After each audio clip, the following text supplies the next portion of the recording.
What about inflation? You described it as printing money. How are we not inflating blockchain with a currency that doesn't exactly exist?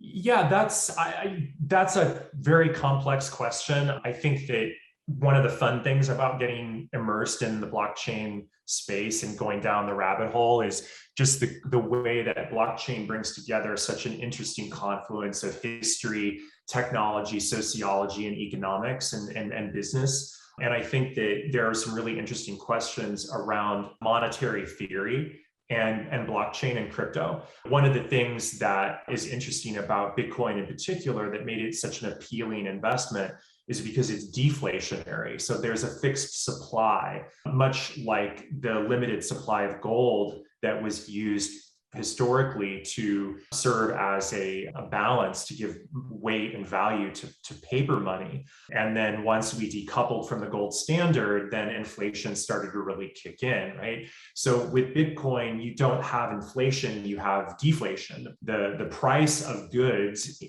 as priced in Bitcoin will always go down as the price of Bitcoin goes up. And so this makes it a very interesting hedge against inflationary forms of currency like the US dollar or other central bank currencies. And it could very well be. So the issue of being inflationary or deflationary, blockchain doesn't care. You can issue inflationary currencies and you can issue deflationary currencies. So for example, with VeChain, the VeChain Thor blockchain, we have two currencies. We have a kind of core ownership token called VET that is a limited supply and therefore, in theory, deflationary. The price is, essentially it's something that's designed to appreciate over time because of the limited supply.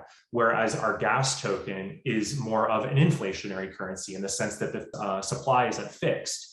And so between these two different tokens, we can design an economic framework that works best for the success of the network. So I think that what's cool about blockchain is you can pull lots of different levers to achieve the economic outcome that you desire. I'm not the one to pull those levers, and certainly, but I think that governments know those levers exist, and that's why they're getting into CBDCs, is because they see that there are different levels of control in that inflation and deflation areas. I mean, that's what central banks do, right?